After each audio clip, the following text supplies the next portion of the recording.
Stalin is more dangerous than கருணாநிதினு சொல்லுவாங்க. But இங்கே நான் எப்படி சொல்ல தெரியுமா, விஜய் சைலன்ஸ் இஸ் மோஸ்ட் டேஞ்சரஸ்ங்கிறேன். Don't touch him. உங்களுக்கு புரியுதா? அவருடைய அமைதியே இங்கே ஒரு பெரும் ஆபத்தை ஏற்படுத்தும். அவங்க அரசியலை தொலைநோக்கு பார்வையோட பார்க்குறாரு. அவர் அரசியலை விட்டு கவனிக்கிறாரு. அவர்கிட்ட பேசி நீங்கள் பேசுங்க அப்படின்னா நீங்கள் இருக்கக்கூடிய சட்டமன்ற உறுப்பினர்கள் அமைச்சர்கள்ட்டே உங்களால் பதில் சொல்ல முடியல. அவர் பேசினா மட்டும் நீங்கள் பதில் சொல்லுவீங்களா? ஒரு எம்எல்ஏ மேலே 21 பிரிவுகளின் கீழ் வழக்கு பதிவு செஞ்சுருக்காங்க காவல்துறை. எந்த ஆளுங்கட்சி எம்எல்ஏ மேலே இந்த மாதிரி நடந்திருக்கா? தமிழக வரலாற்றில் இப்படி ஒரு சம்பவம் நடந்திருக்குன்னு நீங்கள் சுட்டி காட்டுங்க, நான் ஏற்றுக்கிறேன். ஒரு பெரிய மாற்றம்ங்க. அப்போ என்ன சொல்லுது? இங்கே எல்லாருமே சரிக்கு சமம் தான், இங்கே யார் தப்பு செஞ்சாலும் நான் நடவடிக்கை எடுப்பேங்கிறத முதலமைச்சர் பிரதிபலிக்கிறாரு. இந்த போன்ற ஒரு முதலமைச்சர் கிடைக்கும் போது அவர்களுக்கு ஆபத்து இருக்கும். ஸ்டாலின் அவர்கள் எடுத்துட்டு வந்த புதிய திட்டங்கள் என்ன, அதை பட்டியலிட்டு சொல்லுங்க. நான் சொல்ல வரேன். புதிய திட்டங்கள் என்னங்க? இது புதுசாக பண்ணியிருக்காரு. மக்கள் நிலையில பில்டிங் கட்டினதை தவிர சொல்றேன், நான் நூலகங்கள் அதெல்லாம் சொல்ல. இதை தவிர்த்து மக்கள் நிலையில் அக்கறை கொண்டு 21 to 25 வரைக்கும் ஸ்டாலின் அவர்கள் கொண்டு வந்த திட்டங்கள் என்ன, அதை அந்த பத்திரிகையாளர் பட்டியலிட்டு இருக்கணும்ல. என்ன அடிப்படையில் பேசுறீங்க நீங்க? அது ஏற்கனவே திமுக ஆட்சி காலத்திலே இருக்கு அப்படின்னா, திமுக ஆட்சி காலத்தில் அது வருவதற்கு முன்பே அம்மையார் ஜெயலலிதா கொண்டு வந்திருக்காங்க நிறைய ஸ்கீமை. அதை தான் இம்ப்ளிமெண்ட் பண்ணாரு ஸ்டாலின் அவர்கள், அதை தான் இம்ப்ளிமெண்ட் பண்ணாரு எடப்பாடி அவர்கள். எடப்பாடிட்ட இருந்து நீங்க இம்ப்ளிமெண்ட் பண்ணீங்க. நீங்க 21 to 25 வரைக்கும் 50-60 ஆண்டு காலம் திராவிடம் பேசக்கூடிய கட்சி, இந்த தமிழ்நாட்டுடைய நலனுக்காக பேசக்கூடிய கட்சி. புதுமையாக ஸ்டாலின் அவர்கள் முதலமைச்சர் காலத்தில் நாங்கள் இவ்வளவு திட்டங்களை கொண்டு வந்திருக்கோம். அடுக்குங்க, சவால் கொடுக்கணும்.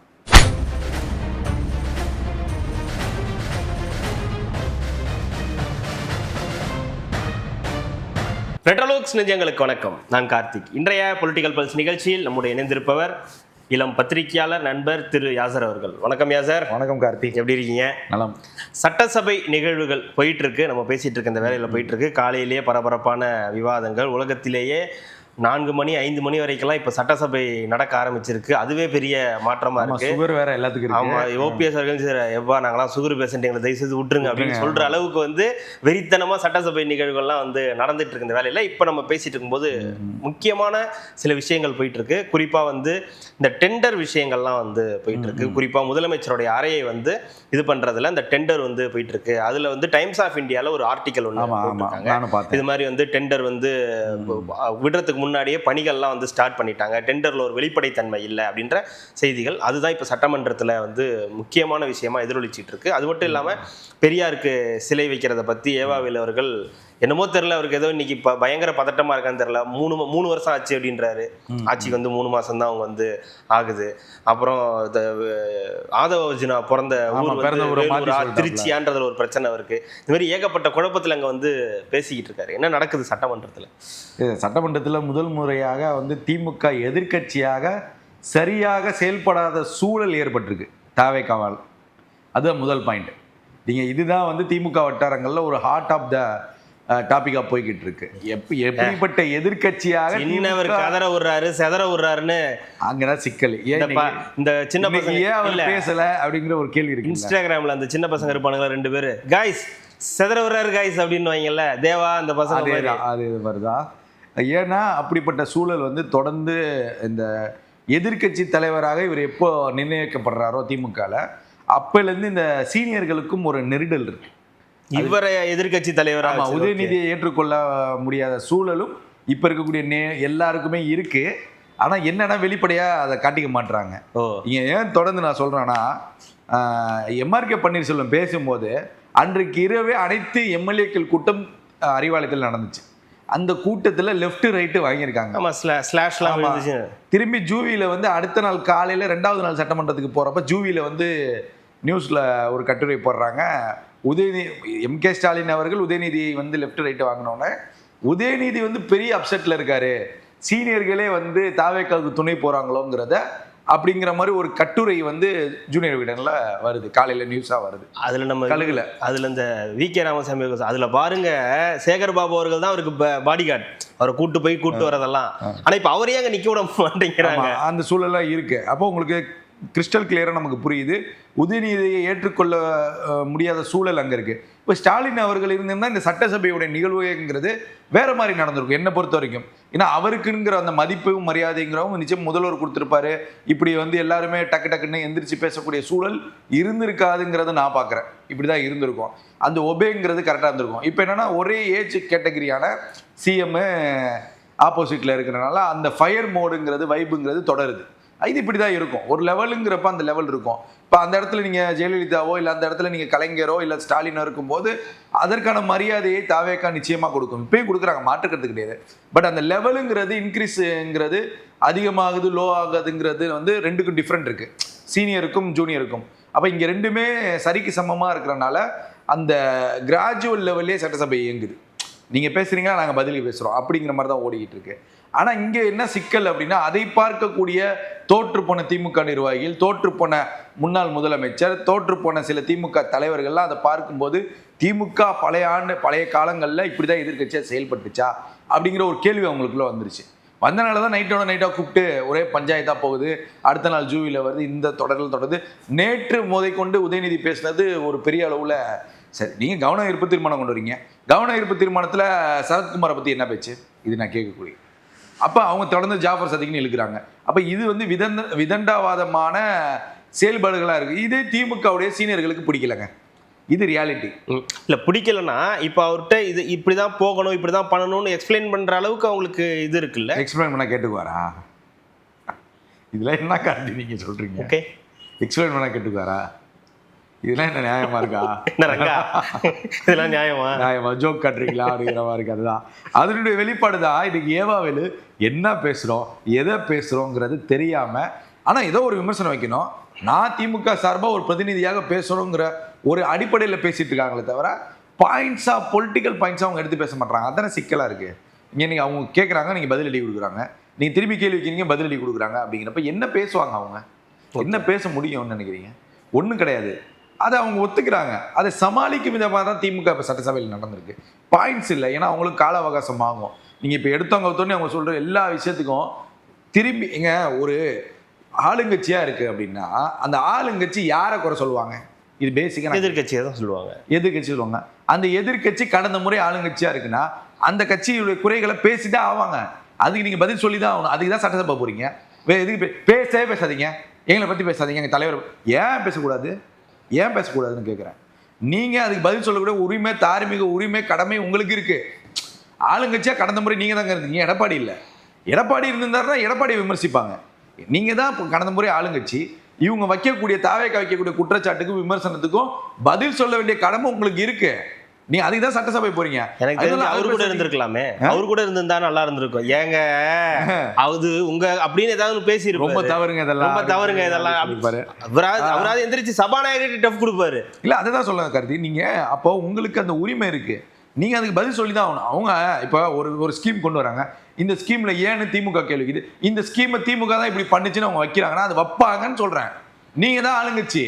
கடந்த முறை உங்கள்ட்ட தான் அதை கேள்வி கேட்க முடியும், வேற யார்ட்ட கேட்க முடியும்? அதுல 3 மாசம் அதையுமே கேட்காதீங்க அப்படின்னா இப்ப தாவேக்கோட அரசியல் எப்படி போவோம்? அதான் 100 நாள் தான் ஆயிருக்கு. 100 நாள்ல என்ன பேசுறதுன்னு 100 நாள்ல உள்ள கிளறி இருக்காங்கல்ல, அதே அவங்களுக்கு பெரிய ஆபத்தா தெரியுது, பெரிய ஒரு டேஞ்சரா தெரியுது. இப்ப இந்த வருஷத்துல நான் ஒன்று சொல்றேன். இது ஒரு முன்னாள் திமுக தலைவர் ஸ்டாலினை குறித்து சில விஷயங்கள்லாம் பேசுவாங்க. Stalin is more dangerous than கருணாநிதினு சொல்லுவாங்க. பட் இங்க நான் எப்படி சொல்ல தெரியுமா, விஜய் சைலன்ஸ் இஸ் மோஸ்ட் டேஞ்சரஸ்ங்கிறேன். Don't touch him. உங்களுக்கு புரியுதா? அவருடைய அமைதியே இங்கே ஒரு பெரும் ஆபத்தை ஏற்படுத்தும். அவங்க அரசியலை தொலைநோக்கு பார்வையோட பார்க்குறாரு. அவர் அரசியலை விட்டு கவனிக்கிறாரு. அவர்கிட்ட பேசி நீங்கள் பேசுங்க அப்படின்னா நீங்கள் இருக்கக்கூடிய சட்டமன்ற உறுப்பினர்கள், அமைச்சர்கள்ட்டே உங்களால் பதில் சொல்ல முடியல. அவர் பேசினா மட்டும் நீங்கள் பதில் சொல்லுவீங்களா? நான் கேட்குறேன். அவர் எந்திரிச்சு ஒரு பதில் சொல்கிறாரு. இப்போ ஏவா வெளியே உள்ள கேள்வி வைக்கிறாரு. திரும்பி மாண்புமிகு தமிழ்நாட்டின் முதலமைச்சர் எந்திரிச்சு திருவண்ணாமலை மாவட்டத்தில் இளைஞர்களை கூப்பிட்டு ஒரு பெரிய மாநாடு நடத்துனீங்க. அந்த மாநாட்டில் பல விர்ச்சுவல் வைரஸும் திமுக டிஷர்ட் போட்டு போனாங்க.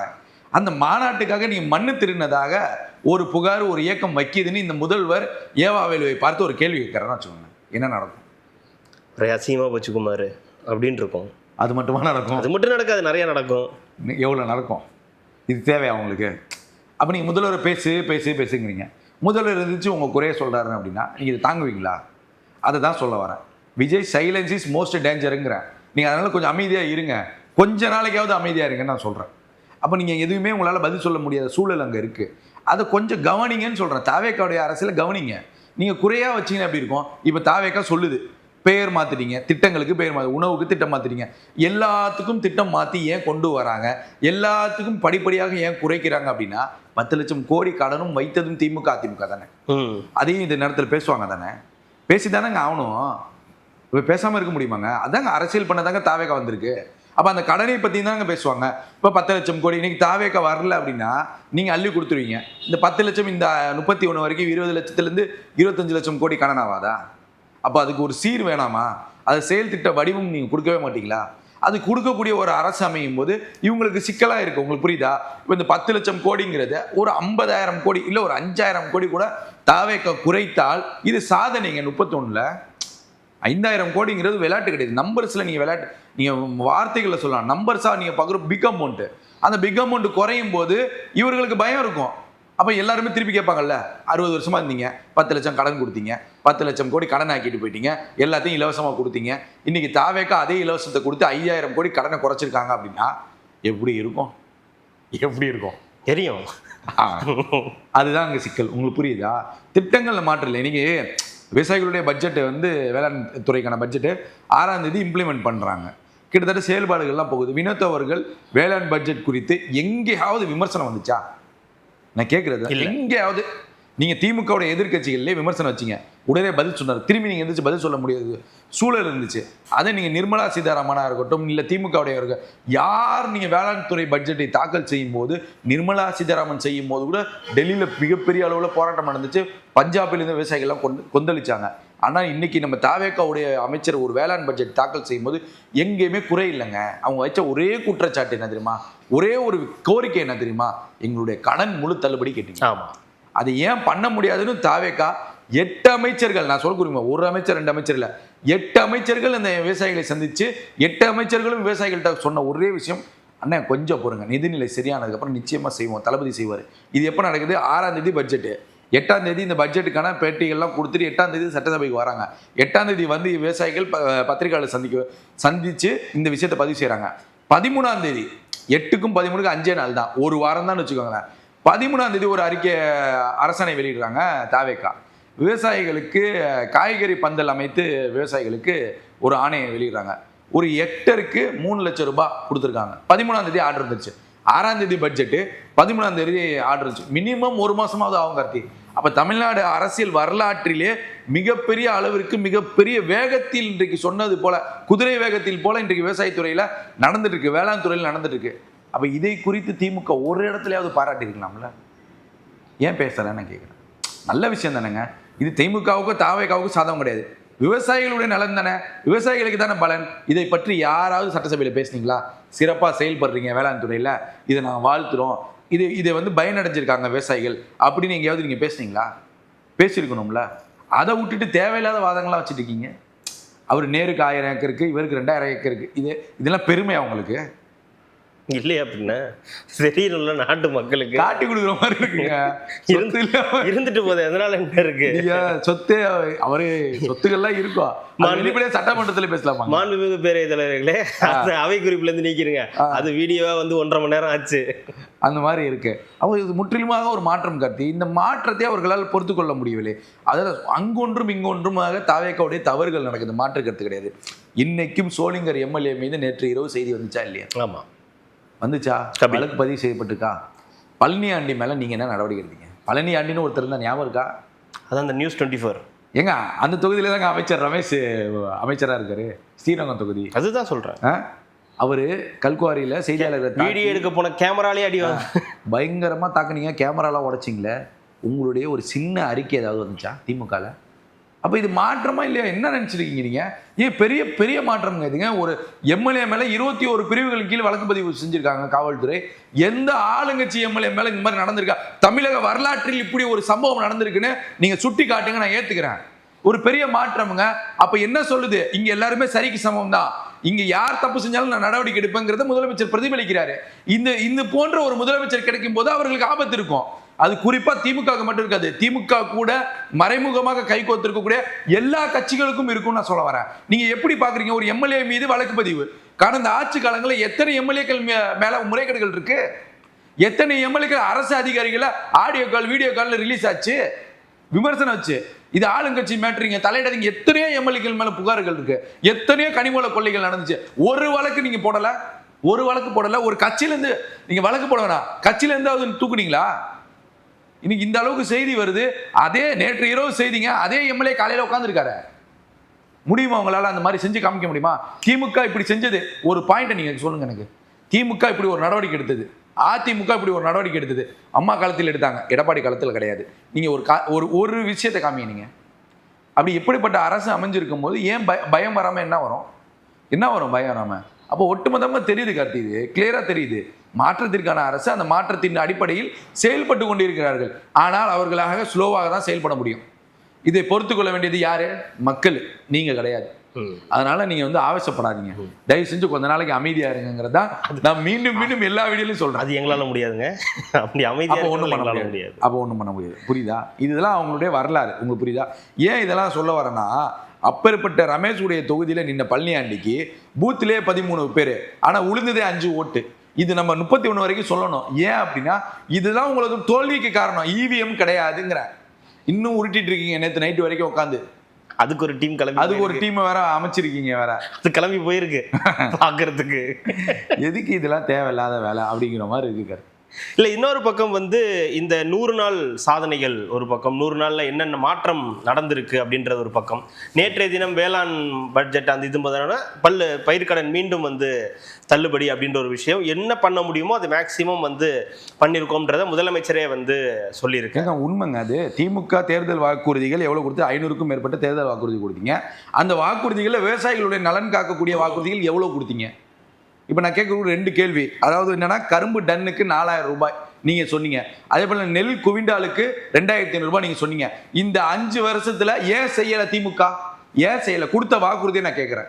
செஞ்சீங்களா? ஆர்டரை காமிங்க. அதுக்கான பயன்பெற்ற விவசாயிகளுடைய மதிப்புகள் எண்ணிக்கை நம்பர்ஸை சொல்லுங்க. ஒரு அறிக்கை திமுக கூட சொல்லுங்க.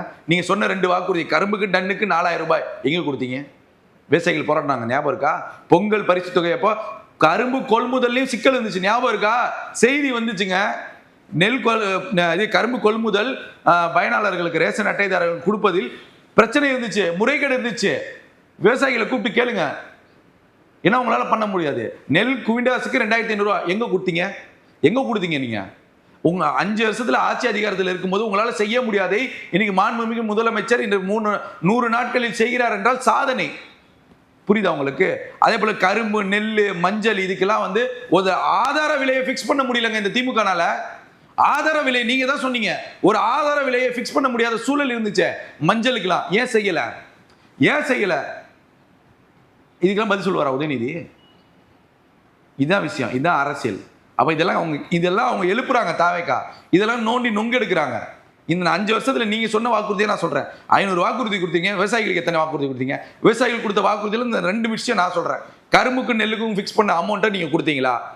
அதே போல நெல், கரும்பு, மஞ்சள் இது போன்றதுக்கு ஒரு ஆதார விலையை உங்களால பிக்ஸ் பண்ண முடியலன்னா அந்த அரசு எதுக்கு விவசாயிகளுக்கு? அப்புறம் எப்படி விவசாயிகள் நலன்ல அக்கறை செலுத்தக்கூடிய அரசு திமுக அரசு நீங்க போராட்டம் வேற நடத்துறீங்க? இது கேள்வியா நான் கேட்கிறேன். சட்டசபை நிகழ்வுகள் ஒரு பக்கம் நடந்துகிட்டு இருக்கு, தினம் தினம் ஏதாவது ஒரு விஷயம். அதை தாண்டி நம்ம வெளியே பேசணும் அப்படின்னா, இந்தியா டுடே உடைய அந்த தமிழ் லான்ச் நடந்துச்சு. அதில் முதலமைச்சர் அவர்கள் கலந்துக்கிட்டு செராமனியை முடிச்சுட்டு அவர் கிளம்பிட்டார். விவாதம் நடந்துச்சு. அதுக்கப்புறம் அண்ணாமலை அவர்கள் போன்றவர்கள்லாம் பேசுனாங்க. அதுக்கப்புறம் ரவுண்ட் டேபிள் ஒன்று நடந்துச்சு. அதில் நம்ம பார்த்துட்டீங்களா அந்த ரவுண்ட் டேபிள்? இல்லை, அதில் நம்ம இவர் ஃபெலிக்ஸ் அவர்கள் கலந்துக்கிட்டாங்க, கோவை சத்யன் அவர்கள் கலந்துக்கிட்டாங்க. அப்புறம் திமுக ஆதரவாளர் முரளியாளர்கள், ஆனால் திமுக ஆதரவாளர்கள் முரளி கிருஷ்ணன் அவர் கலந்துக்கிட்டார். அவர் நிறைய பயங்கரமான பாயிண்ட்ஸ் எல்லாம் பேசினாரு. இந்த ஆட்சி ஆரம்பித்ததே ஒரு ஊழலில் தான் ஆரம்பிச்சிருக்கு. தினம் தினம் ஒரு நெரேட்டிவை செட் பண்ணுறாங்க. நெரேட்டிவில் தான் இந்த ஆட்சியே ஓடிட்டு இருக்கு. இந்த 100 நாளே நெரேட்டிவில் தான் ஓடிட்டு இருக்கு அப்படின்னு சொல்லி பயங்கரமான பாயிண்ட்ஸ் எல்லாம் பேசியிருந்தாரு. இப்படி நல்லா இருந்துச்சா? நீங்கள் பார்த்தீங்களா? பார்த்துட்டு தான் நீங்கள் கேட்டீங்க அந்த கேள்வி. நானும் யாராவது கேட்பீங்கன்னு தான் நினச்சிருந்தேன். நீங்கள் கேட்டீங்க கார்த்தி. முதல்ல உங்களுக்கு ஒரு நன்றி சொல்லிக்கிறேன். இப்போ 2 விஷயம் அவர் பதிவு செய்கிறாரு. வேறு கட்சியிலேருந்து வந்தவங்களுக்கு நீங்கள் உரிமைகள் கொடுப்பதும், வேறு கட்சிகள்லேருந்து கூட்டணிகளை பிரிந்து இங்கே ஆட்சி அமைப்பதுங்கிறதும் ஒரு ஊழலுங்கிறாரு. நான் அந்த டாபிக் இப்போ போவேணாம். நான் அப்படியே திமுக பக்கம் வரேன். இவர் அந்த ஆதரவில் தான் பேசுகிறாரு, அதனால திமுக பக்கம் வரேன். திமுகல தேர்தல் நேரங்களில் கூட்டணிகள் பேச்சுவார்த்தைகள் நடக்கும்போது தங்கள் கூட்டணியில் இருந்த மக்கள் நீதி மையத்திற்கு சீட்டு வழங்காதது ஏன்? அது வெளிப்படையாக ஒரு பத்திரிகையாளர் சந்திச்சார், அது வேற விட்டுருங்க. கமல் சந்திச்சு சொல்வதுங்கிற ஒரு தலைவருக்கு அது சொல்லிதான் ஆகணும். இல்லைன்னா கட்சியில் இருக்க அந்த 150 பேரும் போயிட்டானா என்ன பண்ணுவீங்க? ஆமா, சரி, நிர்வாகிகளை சொன்னாங்க. அப்படி போயிட்டானா என்ன பண்ணுவீங்க? கேட்குறேன். ஆமா, இருக்காங்க. அதனால அதெல்லாம் ஒரு சூழல் இருக்கு. அப்போ நீங்க அவர் வெளிப்படையாக அந்த தலைவர் சொல்ல முடியும். சரி, அதை நம்ம விட்டுருவோம். வைகோ கட்சியை சேர்ந்த கூட்டணி பேச்சுவார்த்தை நடக்கும்போது வைகோ கட்சியில் ஒரு 4 சீட்டு கொடுத்தாங்க. இப்போ 4ல் வாங்கிட்டு வெளியே வரும்போது அறிவாலயத்திலேருந்து நாங்கள் சிரித்து கொண்டே அழுகிறோம்னு சொன்னது யார்? மதிமுக. ஓகேவா? காங்கிரஸ் உடைய இந்த கூட்டணி இறுதி செய்யப்பட்ட நேரத்தில் தான் இப்படி ஒரு சைகை செஞ்சிருப்பார். அந்த சூழலில் காங்கிரஸை தள்ள வேண்டிய அவசியம் என்ன இருக்குங்கிற ஒரு கேள்வி இருக்குது. அந்த காங்கிரஸோட இந்த கூட்டணியில் இழுபறியில் ஒரு நெரேட்டிவ் செட் பண்ணிங்கல்ல, அதுக்கு பேர் என்ன? இப்போ நம்ம கேட்கலாம்ல, நியாயமான கேள்வி தானே. திமுக காங்கிரஸ் கூட்டணி பிரிகிறதா உடைகிறதா? பெரிய அளவில் இன்னுமே யூடியூப்ல இருக்குது, கூகுள்லேயும் இருக்குது. அது சம்பந்தமாக மட்டுமே ஒரு 1000க்கும் மேற்பட்ட இன்டர்வியூகள் இருக்குது, பொலிட்டிக்கல் இன்டர்வியூஸ். அது அன்றைய தினம் நடந்தது. நெரேட்டிவ் இல்லையா? பேச்சுவார்த்தை முடிந்ததுக்கப்புறம் சைகை செய்த ஸ்டாலின் அவர்கள் ஏன் செய்தார்? அதை வைத்து நீங்கள் ஒரு பிம்பத்தை கட்டமைத்தீர்கள்ல, அது நெரேட்டிவா இல்லையா? இது காங்கிரஸ்க்கு எதிராக நடந்துச்சா? அப்போ இந்த சூழல் இருந்துச்சு.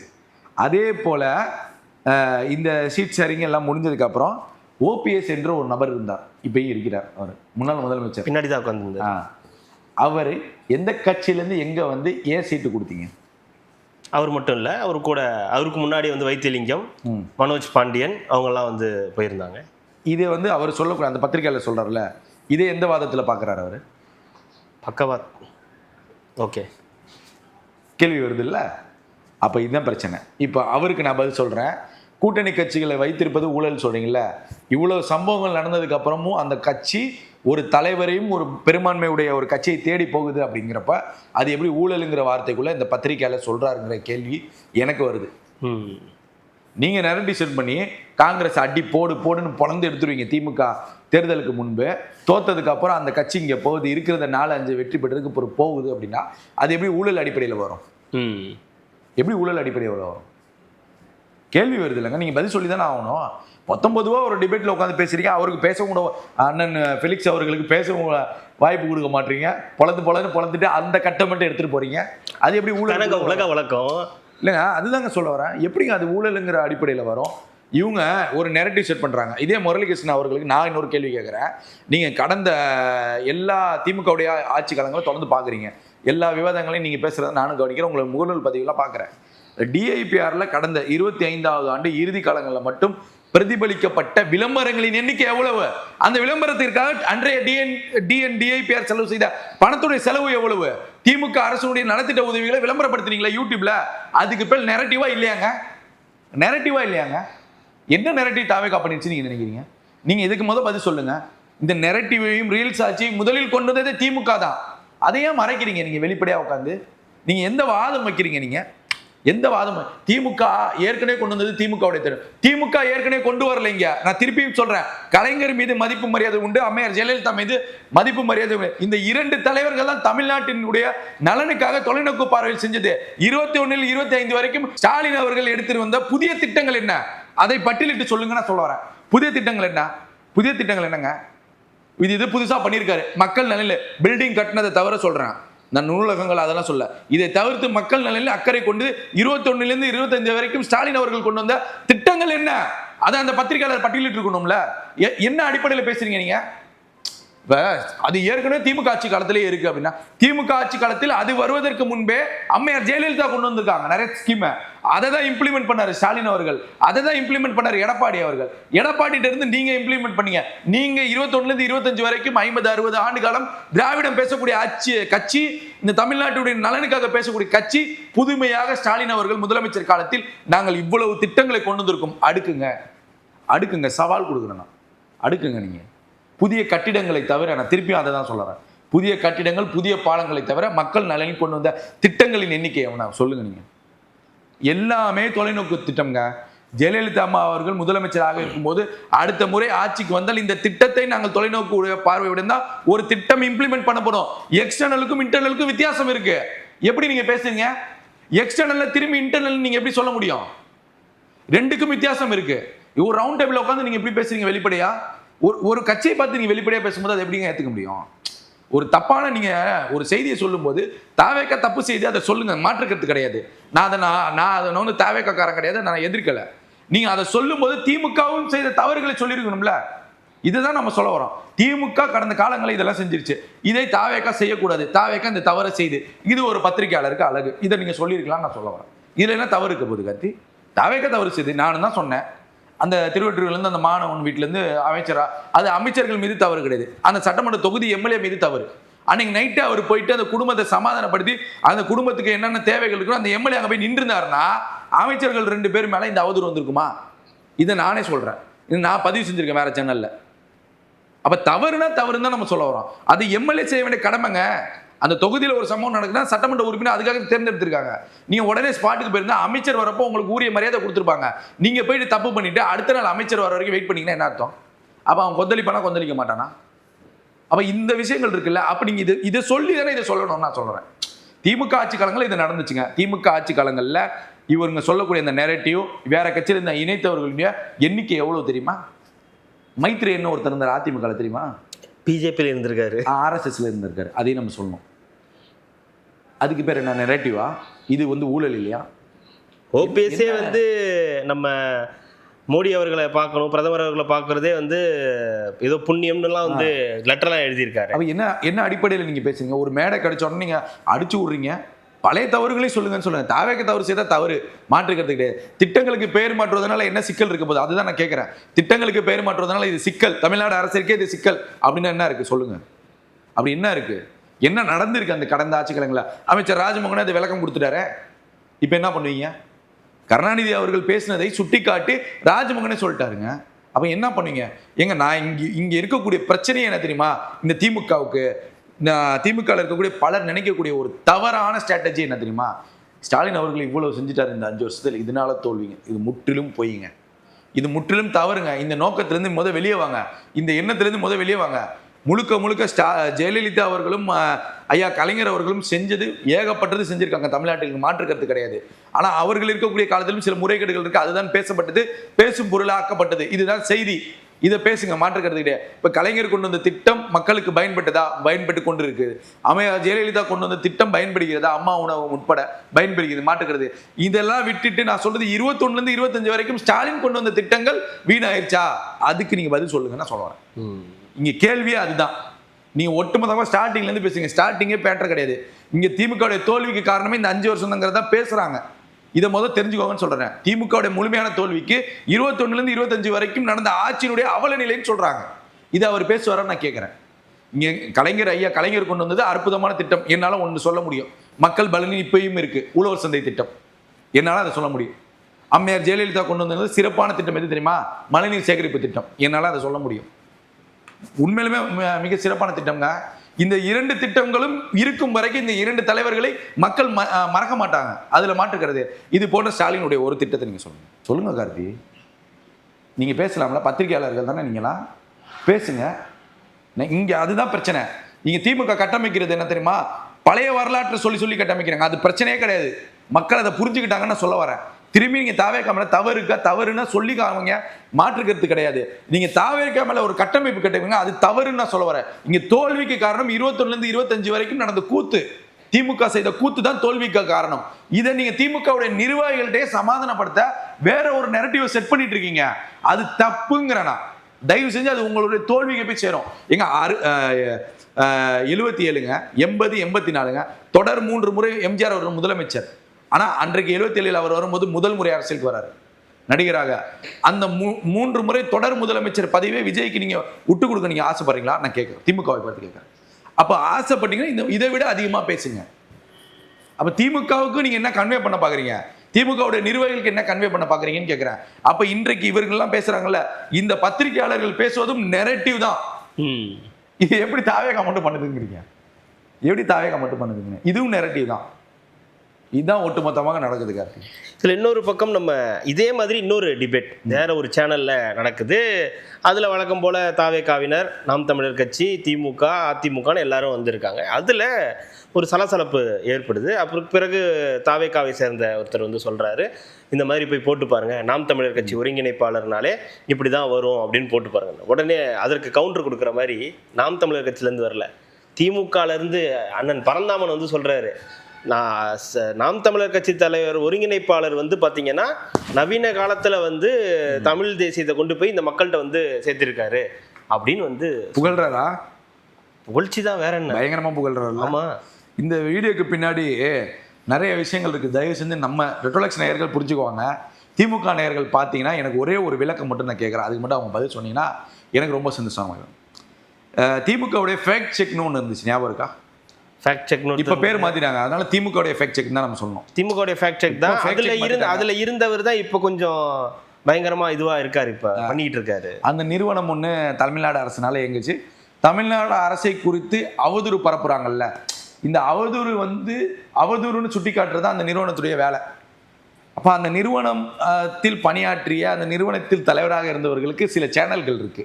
அவங்க இப்பயுமே திமுகவுடைய ஒரு முக்கிய அபிமானிகள், திமுகவுடைய ஒரு பக்கபலமாக இப்பயுமே இருக்காங்க. நம்ம பேசியிருக்க இந்த நொடி வரைக்கும் இருக்காங்க.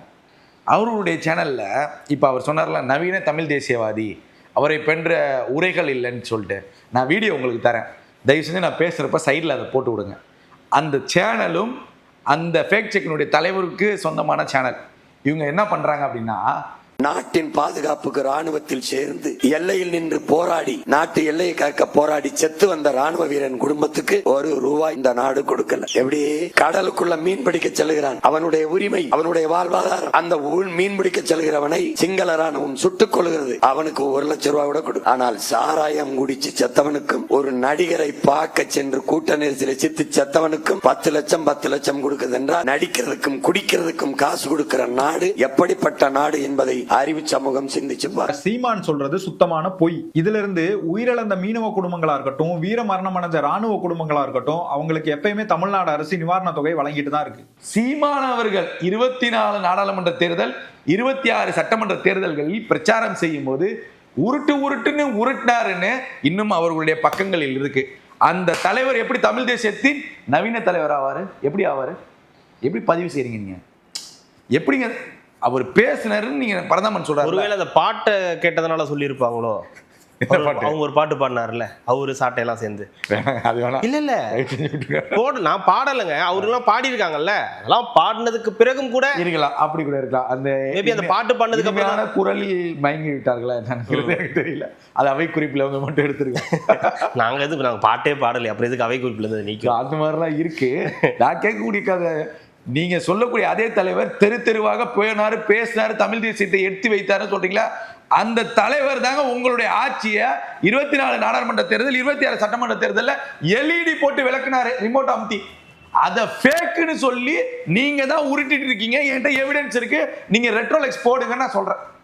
அப்புறம் எப்படி உருட்டின தலைவர் நவீன தேசிய தலைவர் ஆவார்? எப்படி பதிவு செய்றீங்க? நீங்க பேனாவை உடைப்பேன்னு சொன்னதுனால கூட இருக்கலாம். எப்படி நீ வச்சுப்பாரு, நான் பேனாவை உடைக்கிறேனா இல்லையான்னு பாருன்னு சொன்னதுனால கூட ஒரு நவீன தேசிய வாதம். இதெல்லாம் உங்க தலைவரை பத்தி பேசினா நீங்க பேசுங்க, இன்னொரு கட்சி தலைவரை பத்தி பேசணும் உங்களுக்கு ஏன் கோவம் வருது? ஏன் வரக்கூடாதுன்ற நானு. அப்போ ஒத்துக்கோங்க, கொஞ்ச நாள் பொறுங்க. சொன்னீங்கல்ல அம்பா சமுத்திரத்தில் பொறுமையா இருங்க, கொஞ்ச நாள் பொறுமையா இருங்க. நீங்க கொஞ்ச நாள் பொறுமையா இருங்க. இதுக்கு மேல என்ன பொறுமையா என்ன பண்ண முடியும்? அப்ப நீங்க ஒத்துக்கிறீங்களா பொது வேட்பாளர் அவர் தான் சொல்லி? என்ன இதெல்லாம் பேச்சு? ஒரு நீங்க பத்திரிகையாளர் சந்திக்கிறீங்க, டெய்லி அறிவாலயத்தில் உட்காந்துறாரு, உட்காந்து தாறு மாற கேள்வி கேட்குறீங்க. ஓகே, அது நீங்கள் எதிர்கட்சியாக செய்கிறீங்க, மாற்றுக்கிறது கிடையாது. போகிற போக்கில் இதை அடிச்சு விட்டு போனீங்க பாருங்க, இதை எப்படிங்க ஏற்றுக்க முடியும்? எங்கள் எவிடன்ஸோட ஆதாரத்தோட அவ்வளோ செய்திகள் இருக்கும்போது எப்படி உங்களுக்கு மனம் வருது இதை சொல்றதுக்கு? நீங்கள் ஒரு திமுக நிர்வாகி, திமுகவுடைய முன்னாள் சட்டமன்ற உறுப்பினர், யாருடைய ஒப்புதல் கேட்டு ஏதாவது இந்த விஷயத்தை பதிவு செய்றீங்களா? சரி, இது இவர் பதிவு செஞ்சுட்டாரு, இது பதிவு, எங்கள் தலைவரை பற்றி நீங்கள் புகழ வேண்டாம்னு நீங்க யாராவது ரீப்ளை பண்ணீங்களா? புகழ்றத போய் யாராவது வேணாம்னு சொல்லுவாங்க. எப்படிங்க ஏற்றுக்க முடியும்? கொள்கைக்கே சம்மந்தம் இல்லாதவர், இருட்டு ரயிலில் வந்த கருணாநிதினு சொன்னவரே அந்த கட்சியில் இருக்காரு, அதே மேடையில் இருக்காரு. இப்படிலாம் வச்சுட்டு உங்க தலைவரை இழிவுபடுத்தும் போது நேற்று அமைச்சர், வனத்துறை அமைச்சர் கருணாநிதி என்ற வார்த்தையை மட்டும் பயன்படுத்தினாரா? அப்போ இதுக்கெல்லாம் உங்களுக்கு கோவம் வரல? இது நான் தப்பா எதுவும் கேட்கலங்க, நான் அந்த தலைவரை தப்பாவும் சொல்லலைங்க. நான் கேட்குற கேள்வி தாங்க, வனத்துறை அமைச்சர் முன்னாள் முதலமைச்சர் கருணாநிதினு தானே சொன்னாரு, அவ்வளோதானே சொன்னாரு. இங்கே திருட்டு ரயிலில் வந்த கருணாநிதி, சண்டாளன் கருணாநிதினு வழக்கு வாங்கிட்டு சிறைக்கு போனாங்கல்ல, அவரும் அந்த மேடையில் தானே இருக்காங்க. அந்த கட்சியின் தலைவர் உங்கள் தலைவரை இழிவாக பேச சொல்லி ஒரு கட்டமைப்பை அமைத்த தலைவர் இருக்கும்போது அந்த கட்சியின் தலைவரை நீங்கள் புகழும் போது இது அரசியலா, இது நெரட்டிவா, இது ஊழலா? நீங்க சொல்லுங்க. அதெல்லாம் ஒரு காலங்க, ஒரு காலத்துல அதெல்லாம் அப்படி நாங்க பேசிட்டு இருந்தது உண்மைதான். இப்ப அப்படி இல்லல்ல, நிலைமை அப்படி இல்லல்ல. இப்ப நமக்கெல்லாம் ஒரே எதிரின்னு ஃபிக்ஸ் ஆனதுக்கு அப்புறம் போய் நம்மளுக்குள்ள சண்டை போட்டு ஒத்துக்கிறீங்களா? அதை தான் நான் இப்போ முன்னாடி பேசினல ஒரு பத்திரிகையாளருக்கு இப்போ உங்களுக்கு தெரியுதா நெரட்டிவோ? இதுதான் நெரட்டிவ். திமுக இதை செய்யலாம், தாவேக்கா ஒரு நெரட்டிவ் செட் பண்ணக்கூடாதா? அரசியல் ரீதியாக அரசியல் கட்சிகள் நெரட்டிவ் செட் பண்ணுறதுங்கிறது யாருனாலையும் தடுக்க முடியாது. அவங்க செட் பண்ணுவாங்க. அதை உடைக்காதது எதிரில் நிற்கிறவனை பொறுத்து இருக்கு. எதிரில் நிற்கிறவனை பொறுத்து இருக்கு. உங்களுக்கு உடைக்க திறமை இல்லை, சத்து இல்லை, ஒத்துக்கோங்க, அதுதான் உண்மை. அதை விட்டுட்டு நீங்கள் தேவையில்லாமல் வந்து நீங்கள் உட்காந்து எல்லா ஸ்டேஜில் உட்காந்து நெரட்டிவ்ங்கிறீங்க. இத்தனையும் நடந்தும் இத்தனையும் நான் ஆதாரப்பூர்வத்தோட சொல்கிறேங்கிறப்ப இது நெரட்டிவாக நெரட்டிவ் இல்லான்னு நீங்கள் சொல்லுங்க, மக்களே சொல்லட்டும். இதுதான் நான் கேட்குறேன். கண்டிப்பாக அடுத்தடுத்த நிகழ்வுகளில் தொடர்ந்து பேசலாம். மிக்க மகிழ்ச்சி. நன்றி. நன்றி கார்த்தி.